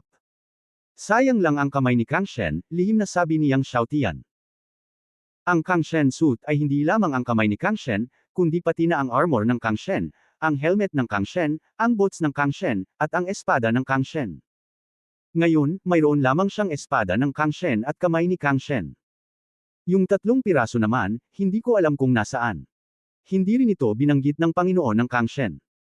Matapos maging pamilyar sa kamay ni Kang Shen saglit, nawala siyang Xiaotian mula sa bundok ng Tianzang at bumalik sa Tauhua Peak upang ipagpatuloy ang pagsasanay ng Samsara Sword. Walang kamalay-malay, unti-unting naglaho ang dilim. Bago magbukang liwayway, nagsimula ng kumulo ang Tianzang Academy, at 10-10 milyong estudyante ang dumagsa sa tuktok ng Tianzang. Hindi nagtagal, ang Wang Tian Peak ay napuno ng mga tao. Maging ang mga Panginoon ng nakapaligid na malalaking lungsod at malalaking pamilya ay dumating. Sa pagkakataong ito, mas marami ang tao kaysa sa huling pagkakataon. Nang maliwanag ang kalangitan, lumipad sina Yang Xiaotian, Mu Yunchun, at ang demonyong unggoy patungo sa Wang Tian Peak. 3,000 emperador Yang God. Nandito si Yang God. Bago dumating si Yang Xiaotian sa Wang Tian Peak, libu-libong estudyante at malalakas na lalaki mula sa lahat ng panig ng Wang Tian Peak ay nagulat na. Si Du Hongqing, na nakarating na sa Wang Tian Peak, ay tumingin kay Yang Xiaotian na naglalakad sa hangin, at ang kanyang sword energy ay umaalon na parang dagat. Sa pananabik ng lahat, dumaong si Yang Xiaotian sa Wang Tian Peak. Master Sword Ancestor Wudi. Master Shira God. Saktong pagdating ni Yang Xiaotian sa Wang Tian Peak, lumipad din ang Sword Ancestor Ji Wudi, Shira God, Din Wangqing, at lahat ng mga ninuno ng Tianzang Academy. Sa pagkakataong ito, dumating ang lahat ng malalakas na lalaki ng Tianzang Academy na hindi lumabas sa mundo. Panginoong Wood. Nang makita ang hitsura ni Sword Ancestor Ji Wudi, lahat ng mga master sa eksena ay tuwang-tuwa na yumuko. Panginoong Espada ni Nuno. Invincible Sword Ancestor. Maging ang maraming mga disipulo ng Tianzang Academy ay lumuhad mula sa malayo at tuwang-tuwa na sumigaw. Ipinapakita nito ang prestihiyo at impluwensya ng Sword Ancestor Jiwudi. Bagamat dumating din ang Diyos ng Shira at maraming ninuno ng Tianzang Academy na hindi lumabas sa mundo, ang mga guro at disipulo sa eksena ay tuwang-tuwa na tinawag ang pangalan ni Sword Ancestor Jiwudi. Ito ang prestihiyo at pinakamataas na katayuan ng pinakamataas na Panginoon sa kasaysayan ng Tianzang Academy. Kasing lakas ng Demon Heaven Sword God, Jian Changkong, at ng Sun and Moon Saint King, ang mga pinuno ng Kangshan Continent, maaari lamang silang yumuko at umatras sa harap ni Sword Ancestor Jiwudi. Sa gitna ng pananabik ng mga tao, dumating sa eksena si Sword Ancestor Jiwudi, ang Diyos ng Shira, Wang Qing at iba pa. Kilalanin si Lord Wudi. Kahit na si Du Hongqing ay kasing yabang niya, hindi siya nang ahas na maging mapangahas nang makita niya ang Sword Ancestor Jiwudi. Bahagyang tumango si Sword Ancestor Jiwudi kay Du Hongqing, kumusta ang lolo mo? Gumagalaw ang puso niyang Xiaotian. Kilala ni Sword Ancestor Jiwudi ang lolo ni Du Hongqing. Salamat, Lord Wudi. Magaling na si lolo. Lubos na pinuri ni lolo si Lord Wudi. Yumuko si Du Hongqing at sinabi. Tumingin si Jiwudi kay Yang Xiaotian at ngumiti, "You little guy, you have been away for more than 2 years. Hindi ko alam kung babalik ka para makita ako, isang matandang lalaki. Sa tingin mo ba ay hindi masarap inumin ang aking alak?" Lahat ay tumingin kay Yang Xiaotian ng may inggit. Sino sa Tianzang Academy ang maaaring uminom ng alak ng Sword Ancestor Jiwudi? Tinatayang si Yang Xiaotian lang ang makakagawa. Kahit na ang Diyos ng Shira, Wang Qing at iba pa ay hindi pa nakainom ng alak ng Sword Ancestor Jiwudi. Naikuyom ni Yang Xiaotian ang kanyang mga kamao at nakangiting sinabi, "Masarap na alak ang alak ng senior. Pinag-iisipan ko ito. Pagkatapos ng mapagpasyang labanan ngayon, gusto kong pumunta sa iyong lugar para uminom." Tuwang-tuwa si Jiwudi nang marinig ito at tumawa, "Okay, pagkatapos ng mapagpasyang labanan ngayon, uminom ulit tayo ng mabuti, at uminom ng 10 araw at 10 gabi." Uminom ng 10 araw at 10 gabi. Agad namang nagulat si Yang Xiaotian. Sa huling pag-inom niya ng 2 araw at 2 gabi, napakarami niyang nainom kaya ang kakaibang apoy sa kanyang katawan ay tumakbo ng ligaw at umusok sa buong katawan. Sa pagkakataong ito, kung uminom siya sa loob ng 10 araw at 10 gabi, dapat siyang uminom ng labis na ang banal na apoy sa kanyang katawan ay tumakbo ng ligaw at ang kanyang buong katawan ay nagniningas. Lalong tumawa si Jiwudi nang makita niya ang pananabik ni Yang Xiaotian, at ang kanyang pagtawa ay nagpahayag ng kanyang pagmamahal at pagpapahalaga kay Yang Xiaotian, ang junior. Malungkot ang mukha ni Du Hongqing. Dahil inimbitahan ni Jiwudi si Yang Xiaotian na uminom kasama niya ngayong gabi, walang alinlangan siyang naniniwala na si Yang Xiaotian ang mananalo sa mapagpasyang labanan mamaya. Dahil si Jiwudi at ang iba ay hindi optimistiko tungkol sa kanya, hahayaan niyang buksan ng lahat ang kanilang mga mata at makita kung sino ang mas malakas. Sino ang mas hindi matatalo? Sino ang pinakamatalinong demonyo sa kasaysayan ng Tianzang Academy? Pagkatapos, si Jiwudi, Shira God at iba pang mga master ay tumabi din, iniwan ang larangan ng digmaan kina Yang Xiaotian at Du Hongqing. Habang tumabi si Jiwudi at ang iba pa, ang Wang Tianpik, na orihinal na abala sa mga tao, ay naging tahimik. Tinitigan ni Du Hongqing si Yang Xiaotian, at unti-unting tumaas ang kanyang aura, lumalakas at lumakas. Biglang, isang tipak ng sword energy ang tumagos sa kanyang buong katawan. Kasabay nito, isang aura ng pakikipaglaban sa langit at lupa ang bumalot sa mundo. Battle Heaven Sword Body.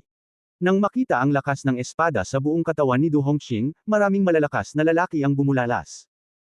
Ang Battle Heaven Sword Body ay isang congenital sword body, at ito ay mas malakas kaysa sa 5-element sword body ni Yui sa simula.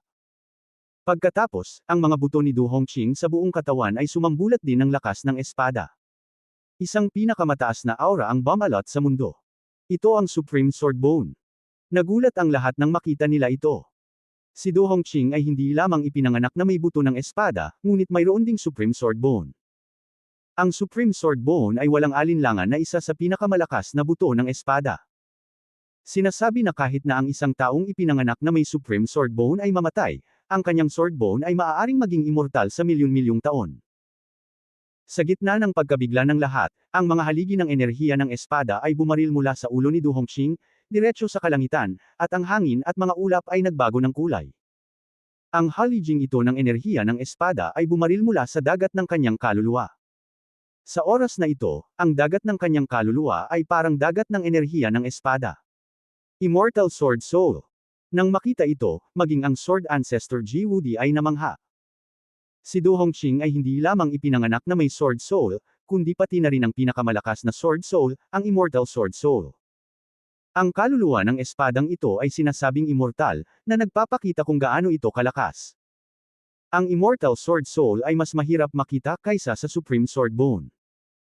Sa nakalipas na 100,000 taon sa kontinente ng Kangshen, nagkaroon ng mga henyo sa espada na may Supreme Sword Bones, ngunit hindi kailanman nagkaroon ng Sword Genius na may Immortal Sword Soul. Masasabing si Du Hongqing ang tanging walang kamatayang kaluluwa ng espada sa nakalipas na 100,000 taon. Maging ang Sword Ancestor Ji-Wudi ay namangha, hindi banggitin si Wang Qing at iba pang mga ninuno, na mas nabigla. Sa wakas, sunod-sunod na lumabas ang Sword Energy mula sa dibdib ni Du Hongqing. Ipinanganak na may pusong espada. Walang pagkakamali, isang pangungusap, isang post, isang nilalaman, isang anim, isang siyam, isang libro, isang bar. Nang makita ito, muling namangha ang lahat. Mayroon pa ring pagkakaiba sa pagitan ng kapangyarihan ng puso ng espada na pinalapot ng kultibasyon at ng natural na puso ng espada, kaya't nakita ng lahat sa isang sulyap na ang puso ng espada ni Du Hongqing ay ipinanganak. Ipinanganak na may Sword Heart, Sword Body, Sword Bone at Sword Soul. 4 na likas na konstitusyon. Masyadong nakakatakot ang Du Hongqing na ito. 4 na likas na konstitusyon, tinatayang isa lamang sa Kangshen Continent. Maging ang mga estudyante ng Tianzang Academy o ang mga malalakas na lalaki ng mga pangunahing pamilya, halos hindi nila mapigilan ang kanilang pagkabigla. Sa oras na ito, hindi mapigilan ni Mu Yunqiu na kabahan. Kahit na ang dalawang banal na gininto ang elixir ni Yang Xiaotian ay nagulat sa mundo, mayroon na ngayong si Du Hongqing ng 4 na likas na pangangatawan, pati na rin ang pinakamataas na buto ng espada at immortal na kaluluwa ng espada, na napakabihirang din. Nang mabigla ang lahat sa 4 na likas na konstitusyon ni Du Hongqing, biglang nagningning muli ang buong katawan ni Du Hongqing, at isang napakalaking martial soul ang lumipad palabas sa kanyang katawan. Nang ang kanyang martial soul ay lumipad palabas sa kanyang katawan, ang Wang Tianpic ay yumanig, at ang lupa ay yumanig. Isang malawak na banal na kapangyarihan ang dumaan. Lahat ay tumingin sa pulang dragon sa itaas ng ulo ni Du Hongqing nang may pagkamangha. Supreme Martial Soul, Red Dragon Martial Soul. Ang pulang dragon ay isang espesyal na pag-iral ng angkan ng dragon. Ang ganitong uri ng dragon ay napakabihirang, mas bihira kaysa sa asul na dragon, puting dragon, at gintong dragon. Siyempre, ang kapangyarihan nito ay mas malakas kaysa sa asul na dragon at puting dragon. Pagkatapos ng martial soul ng pulang dragon, isa pang malaking martial soul ang lumipad palabas sa katawan ni Du Hongqing. Ang martial soul na ito ay isang asul na tigre. Isa pala itong blue tiger. Natigilan ang lahat. Nakakita na sila ng mga itim na tigre, dilaw na tigre, at puting tigre, ngunit hindi pa sila nakakita ng asul na tigre. Supreme Martial Soul, Mutant Blue Tiger. Gulat na sabi ni Ji-Wudi. Tama, ang pangalawang martial soul ni Du Hongqing ay isang mutant martial soul, isang higanteng asul na tigre na hindi pa nakikita ng lahat. Ang higanteng asul na tigre na ito ay hindi lamang kasing lakas ng pulang dragon, ngunit mas malakas pa kaysa sa pulang dragon. Lahat ay tumingin sa kambal na pinakamataas na martial soul sa ulo ni Du Hongqing dahil sa gulat. Ang kambal na pinakamataas na martial soul ay bihira sa mundo. Namangha ang isang makapangyarihang ninuno. Sa gayong talento, kahit na ang anak ng Buddha ay mas mababa. May nagtatakang sabi sa crowd. Bago si Yang Xiaotian, si Tang Huan, ang anak ng Buddha, ay kilala bilang ang unang taong may orihinal na talento ni Buddha, ngunit si Tang Huan ay nalampasan ni Du Hongqing sa harap niya. Yang Xiaotian, bagamat mayroon kang 2 Divine Golden Elixir, mayroon akong 4 na likas na konstitusyon at 2 pinakamataas na martial soul. Malamig at mayabang na tiningnan ni Du Hongqing si Yang Xiaotian. Sa laban na ito, siguradong mananalo ako sa iyo. Talagang mananalo ako sa laban na ito. Nang marinig ang mga salita ni Du Hongqing, lahat ay tumingin kay Yang Xiaotian. Sa huling pagkakataong nakipag-away si Yang Xiaotian kay Wei Zhongyan, ang 2 banal na gininto ang elixir ni Yang Xiaotian at siyam na dakilang puso ng espada ay nagulat sa mundo, ngunit walang nakakita sa martial soul ni Yang Xiaotian, at walang nakakakita sa soul ring ni Yang Xiaotian. Sa nakalipas na 2 taon, tinatalakay ng Tianzang Academy at Fuyuan Empire ang martial soul at soul ring ni Yang Xiaotian. Curious din si Ji-Wudi tungkol sa martial soul at soul ring ni Yang Xiaotian. Mula nang mamatay si Wei Zhongyan ng Wudi City sa kamay ni Yang Xiaotian, mas ikinalat ng labas ng mundo ang martial soul at soul ring ni Yang Xiaotian ng mas mahiwagang. Halos lahat ay nagkakaisang naniniwala na ang soul ring ni Yang Xiaotian ay dapat na 100,000 year soul ring, at ito ay isang direktang condensed 100,000 year soul ring, hindi katulad ni Wei Zhongyan, na kalaunan ay na-upgrade sa pamamagitan ng life and death na pagsasanay. Ang kapangyarihan ng isang direktang condensed 100,000 year soul ring ay dapat na mas malakas kaysa sa na-upgrade sa ibang pagkakataon. Sinulyapan ni Yang Xiaotian ang dalawang supremong martial spirit ni Du Hongqing, at mahinahong sinabi, "Talo ka, kalahating galaw ay sapat na. Talunin ka, kalahating galaw ay sapat na." Nang sabihin ito, nagkagulo ang lahat. Dahil sinabi ito ni Yang Xiaotian nang makipag-away sa kanya si Wei Zhongyan. Ang nangingibabaw na pangungusap na ito ay umiikot pa rin sa maraming mga disipulo ng Tianzang Academy. Masyadong dominante ito. Ipinanganak si Du Hongqing na may pusong espada, katawan ng espada, buto ng espada at kaluluwa ng espada. At mayroon siyang kambal na Supreme Martial Spirit. Talagang sinabi niya na kaya niyang talunin si Du Hongqing sa kalahating galaw. Yang Shen ay karapat-dapat na maging Yang Shen. Sa karamihan ng tao, ang bawat disipulo ay nabigla sa mga salita ni Yang Xiaotian. Yang Shen, ang gwapo mo. Yang Shen, mahal kita. Maraming mga babaeng disipulo ang mas nasasabik at sumigaw kay Yang Xiaotian. Nang marinig ang mga hiyawa ng mga babaeng disipulong iyon, mapait na ngumiti si Wang Qing at ang iba pa. Tumingin si Ji Wudi kay Yang Xiaotian at nakangiting sinabi, "Ang batang ito ay may estilo sa akin noon, gusto ko siya." Tumawa siya ng malakas pagkasabi nito. Hindi nakaimik si Wang Qing. Sumimangot ang Diyos ng Shire, iniisip na masyadong mayabang si Yang Xiaotian. Ang kanyang disipulo ay may kambal na pinakamataas na martial souls, at ipinanganak na may pusong espada, buto ng espada, katawan ng espada at kaluluwang walang kamatayan, ngunit naglakas loob siyang sabihin na maaari siyang talunin sa kalahating galaw. Iniisip talaga ng batang ito na gawa sa putik ang kanyang alagad at maaaring year-okan ng kusa.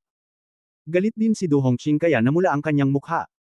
Pinandilatan niya si Yang Xiaotian, "Okay, Yang Xiaotian, titingnan ko kung paano mo ako matatalo sa kalahating galaw. Sinasabi ng lahat na ang soul ring mo ay 100,000 taong soul ring, at gusto ko lang makita ang kapangyarihan ng 100,000 taong soul ring. 100,000 taong singsing ng kaluluwa." Mahinahong sinabi ni Yang Xiaotian, "Sa iyong paningin, ang pinakamalakas na soul ring ay 100,000 taong soul ring."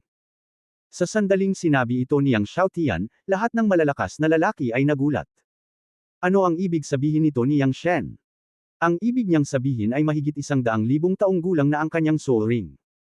Ano, mahigit 100,000 taong gulang na soul ring? Ito, imposible. Maraming makapangyarihang tao ang nagulat. Maging si Ji Wudi, Diyos ng Shire, Wang Qing at iba pa ay nagulat. Sa kaalaman ng lahat, ang 100,000 taong singsing ng kaluluwa ay ang pinakamalakas na singsing ng kaluluwa. Ngunit ngayon ay talagang sinabi ni Yang Xiaotian na ang kanyang soul ring ay higit sa 100,000 taong gulang na. 200,000 taon. Maaaring ang soul ring ni Yang Shen ay 200,000 taon na. Natatakot ako. 200,000 taon. Ito ay masyadong nakakatakot. Maraming mga disipulo ng Tianzang Academy ang nasasabik na mag-isip. Nang naisip nila na ang soul ring ni Yang Xiaotian ay maaaring 200,000 taong gulang na soul ring, lahat ay nasasabik na hindi nila makontrol ang kanilang sarili. May mga taong nakaramdam pa ng pag-ihi. Ano ang pakiramdam ng umihi? Ang galing. Nagulat din si Du Hongqing at namutla. Hindi kaya ang soul ring ni Yang Xiaotian ay talagang 200,000 taong gulang na? Kung ito ay talagang 100,000 year soul ring, ito ay masyadong nakakatakot. Ang isang maalamat na soul ring tulad ng 100,000 year soul ring ay mayroon ng hindi kapani-paniwalang kapangyarihan, hindi banggitin ang 200,000 year soul ring. Gayunpaman, hindi ko kailangang gamitin ang kapangyarihan ng aking soul ring para talunin ka. Mahinahong sabi ni Yang Xiaotian. Natigilan ang mga excited na tao. Ano ang ibig sabihin nito? Lumalabas na ayaw ni Yang Xiaotian na gamitin ang soul ring. Ito ay nabigo sa lahat na orihinal na gustong makita ang 200,000 taong soul ring. Kahit si Ji Wudi ay nadismaya. Noong una ay gusto niyang makita kung talagang may 200,000 taong soul ring si Yang Xiaotian, at gustong makita kung gaano kakilakilabot ang 200,000 year soul ring, ngunit hindi pa rin niya ito nakikita. Tumawa ng malakas si Do Hongqing nang marinig ito, "Yang Xiaotian, pinasabog mo ako ng sobra na akala ko talaga mayroon kang 200,000 year spirit ring. Mukhang may kasalanan ka. Wala ka talagang 200,000 year spirit ring. Sinabi ko na mayroon akong 300,000 year spirit ring. Sino bang hindi sasabog sa akin? Walang pagkakamali." Nakatingin sa mayabang at tumatawa na si Du Hongqing, sinabi ni Yang Xiaotian, "Sige." Sa sandaling matapos magsalita si Yang Xiaotian, kumilos si Du Hongqing. Lumapit siya kay Yang Xiaotian halos kaagad at sinuntok ng dalawang kamao. Nang sumuntok siya gamit ang magkabilang kamao, ang kapangyarihan ng dalawang Supreme Martial Spirit, ang kapangyarihan ng Zantian Sword Body, ang Supreme Sword Bone, ang immortal na kaluluwa ng espada, at ang kapangyarihan ng natural na puso ng espada ay umaatungal lahat mula sa kanyang mga kamao. Boom! Ang nakakatakot na puwersa ng kamao ay nagpa-vibrate sa kalawakan. Ang ilang mahihinang disipulo ay tuwirang inalag sa lupa. Ito lamang ang lakas ng panginginig ng kalawakan na dulot ng puwersa ng pagsuntok. Wala pang 10,000 ng puwersa ng suntok. Ang pulang dragon at berdeng tigre na martial spirit ni Du Hongqing ay lumiwanag sa kalangitan, at ang enerhiya ng espada sa kanyang katawan ay lumundag, na nagpapaliwanag sa hindi mabilang na mga bundok. Ang liwanag ng liwanag ay nagpaalala sa lahat ng nakasisilaw na liwanag ng i-activate ni Yang Xiaotian ang dalawang Divine Golden Elixir. Sa ilalim ng hindi magagapi na puwersa ng kamao, si Du Hongqing ay parang isang buhay na Diyos ng espada, umuungal, "Yang Xiaotian, tingnan natin ang kapangyarihan ng iyong dalawang banal na gintong elixir." Sa pagtingin sa hindi magagapi na puwersa ng kamao ni Du Hongqing, 365 golden light beam ang biglang lumabas mula sa katawan ni Yang Xiaotian, 365 golden beam ang sumugod sa kalangitan, at sumabog sa kalangitan. Ang langit ay tila sinabugan ng 365 malalaking butas. Ang kapangyarihan ng 365 acupoints ni Yang Xiaotian ay ganap na nagising. Ano, ang Martial Honor Realm? 365 acupoints. Nagulat ang lahat sa eksena. Nagulat silang lahat sina Ji Wudi, Wang Qing at iba pa. Mukhang hindi rin makapaniwala si Du Hongqing. Mahigit 2 taon na ang nakararaan, nang pumasok si Yang Xiaotian sa Tianzang Academy, katatapos lang niyang makalusot sa Martial Emperor. Noong una, naisip niya na kahit na mas mabilis na magsanay si Yang Xiaotian, siya lang ang ika-6 o ika-7 antas ng Martial Emperor. Ngunit talagang nakapasok si Yang Xiaotian sa Martial Honor. At nagbukas siya ng 365 acupoints. Bagamat ipinanganak siyang may pusong espada, buto ng espada, katawan ng espada at kaluluwang walang kamatayan, isa lamang siyang Martial Emperor. Hinamon ng isang Martial Emperor ang isang Martial Lord na nagbukas ng 365 acupoints. Hindi ba ito manliligaw na kamatayan? Nang si Du Hongqing ay hindi makapaniwala, sumuntok si Yang Xiaotian, at biglang, ang nakakatakot na totoong enerhiya ng 365 acupoints ay umaalingaw-ngaw mula sa kanyang kamao na parang tidal wave. Kapag ang isang martial artist sa kaharian ng master ay nagbukas ng mga acupoints, hindi lamang nito mapapabuti ang sigla at palakasin ang katawan, ngunit nag-iimbak din ng tunay na enerhiya. Sa makatuwid, ang mas maraming acupoints na binuksan, mas totoong enerhiya ang nakaimbak.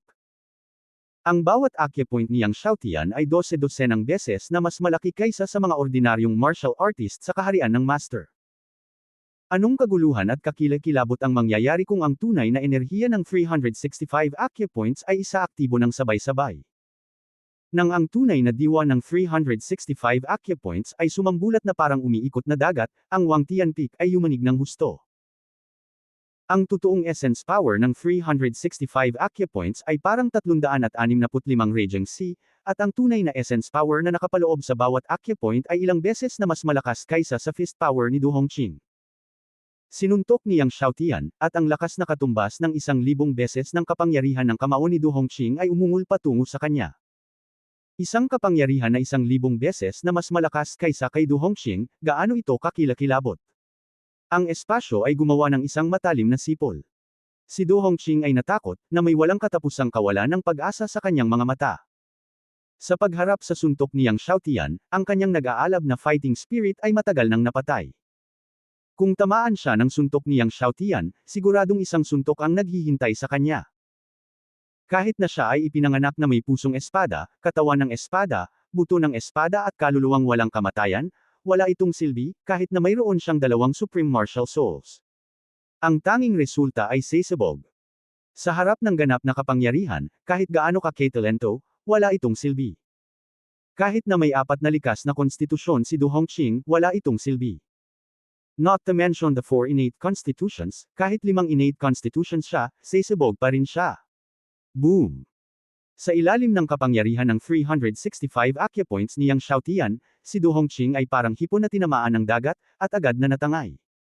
Nang si Du Hongqing ay natangay, ang kanyang baluti ay patuloy na nagiging abo. Ayon, diretsyong naging abo, hindi pumuputok. At ang walang katapusang sword energy sa katawan ni Du Hongqing ay sumabog din. Ang milyon-milyong lakas ng espada ngayon lang ay sumabog lahat, walang iniwang kahit isang patak. At ang pulang dragon at asul na tigre na martial spirit ni Du Hongqing ay malabo rin, parang liwanag ng kandila sa hangin. Sa gulat na mga mata ng lahat, si Du Hongqing ay sumabog, tumawid sa Wangtian Peak, at direktang sumabog sa kabilang bahagi ng bundok. Nagkaroon ng malakas na kalabog. Ang bundok ng kabilang panig ay sumabog. Muling sumabog si Du Hongqing sa isa pang bundok. Matapos sumabog sa 4 na sunod-sunod na taluktok, huminto ito. Ang rurok ay gumuho. Tumalsik ang mga bato. Nagulo ang alikabok. Nagulat ang lahat sa gumugulong na buhangin at mga batong lumilipad sa buong kalangitan. Si Du Hongqing, na may 2 pinakamataas na martial souls, isang natural na puso ng espada, mga buto ng espada, katawan ng espada at isang immortal na kaluluwa ng espada, ay natangay ng hangin. Katulad ni Wei Zhongyan sa simula, natalo siya sa kalahating galaw. Hindi niya napigilan ang pagkilos ni Yang Xiaotian. Natahimik ang mundo. Sa pagtingin sa 365 golden light pillars sa katawan ni Yang Xiaotian, lahat ay nagulat. Mayroong maraming martial masters at martial masters sa itaas ng eksena. Alam nilang lahat kung gaano kahirap magbukas ng 365 acupoints at bumuo ng isang malaking bilog ng langit. Gayunpaman, si Yang Xiaotian, na 2 taon lamang nawala, ay hindi lamang nakalusot sa martial master, ngunit nagbukas din ng 365 acupoints. Sa oras na ito, lumitaw ang walang kamatayang aura kay Yang Xiaotian. This is the immortal aura. How can he have the immortal aura? Di ba sabi nga sa pagbukas lang ng 1296 acupoints pwede maging immortal ang katawan? Nanlaki ang mga mata ng isang matanda sa pamilya. Marami ring makapangyarihang tao ang nagulat at nataranta. Hindi nila naintindihan kung bakit nagkaroon ng immortal na katawan si Yang Xiaotian pagkatapos lamang magbukas ng 365 acupoints.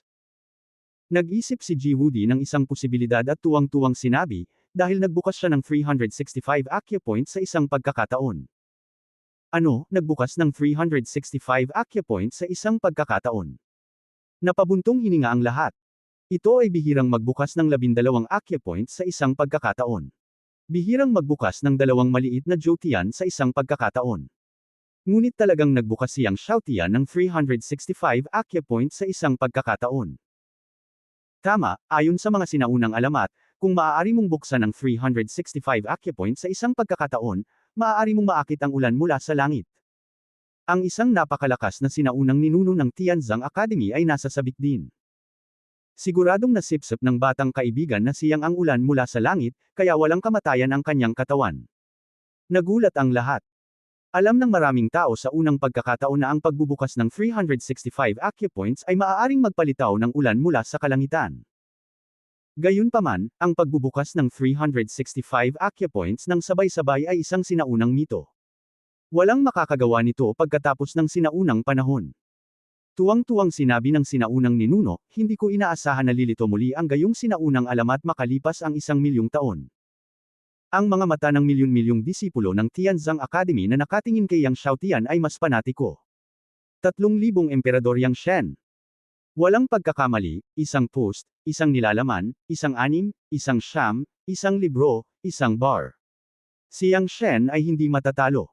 Sunod-sunod na sigaw ng isang alagad. Ang Diyos ng Shire ay tumingin kay Yang Xiaotian na may halong damdamin. Sinampal ni Yang Xiaotian ang kanyang mga disipulo hanggang sa punto ng buhay at kamatayan, ngunit hindi niya masusuklian si Yang Xiaotian. Ito ay 1,000,000 taon mula noong sinaunang panahon. Hindi ko alam kung gaano karaming mga kamanghamanghang at napakatalino na mga henyo ang lumitaw sa kontinente ng Kangshen, tulad ng kanyang lolo, ang Panginoon ng mga Diyos, tulad ng Undead Evil Lord, at ang hari ng lahat ng mga Diyos. Gayunpaman, kahit na siya ay kamangha-mangha tulad ng kanyang lolo, Ang Panginoon ng mga Diyos, hindi niya mabuksan ang 365 acupoints ng sabay-sabay. Ngunit ginawa ito ni Yang Xiaotian. Napakaganda nito. Ang batang ito na si Yang Xiaotian ay tiyak na magiging kahanga-hanga sa buong kawalang hanggan. Tumingin siya kay Yang Xiaotian, hindi lang siya masusuklam, ngunit gamaan ang pakiramdam niya.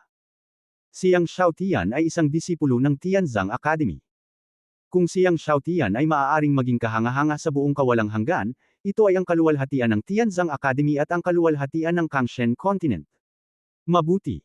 Biglang tumawa si Ji Wudi, mapalad tayong makitang muli ang sinaunang mito ngayon. Maswerte ang aking Tianzang Academy na magkaroon ng napakagandang henyo tulad ni Yang Xiaoyo. Ang sinaunang ninuno na ngayon ay tuwang-tuwa ring ngumiti kay Ji Wudi. Tama si Master Wudi. Ang aking Tianzang Academy ay mapalad na magkaroon ng napakagandang henyo tulad ni Yang Xiaoyo. Kami ay mapalad na magkaroon ng isang napakagandang henyo tulad ni Yang Xiaoyo. Excited na sumigaw ang mga sinaunang ninuno ng Tianzang Academy. Kung alam nila na si Yang Xiaotian ay nagbukas ng 365 acupoints ng 2 beses sa isang hilera, at ngayon ay nakakondensed siya ng 730 acupoints, at ang kanyang katawan ay hindi lamang immortal, ngunit hindi rin masisira, hindi ko alam kung gaano sila ka-excite. Lumapit si Ji Wudi kay Yang Xiaotian at ngumiti sa kanya, dahil nanalo si Yang Xiaotian, pumunta tayo sa aking kuweba para uminom, at iinom tayo sa loob ng 10 araw at 10 gabi. Nagulat si Yang Xiaotian at ngumiti ng mapait, Master Wudi, gusto mo ba talagang uminom ng 10 araw at 10 gabi? Totoo ba yun? Tumawa si Ji Wudi, pagkatapos ay hinayla si Yang Xiaotian palayo. Ang lahat ay naiinggit at tumingin sa figure ni Yang Xiaotian ng may paghanga. Sa oras na ito, hinukay si Du Hongqing mula sa tiyan ng bundok ng kanyang mga tauhan.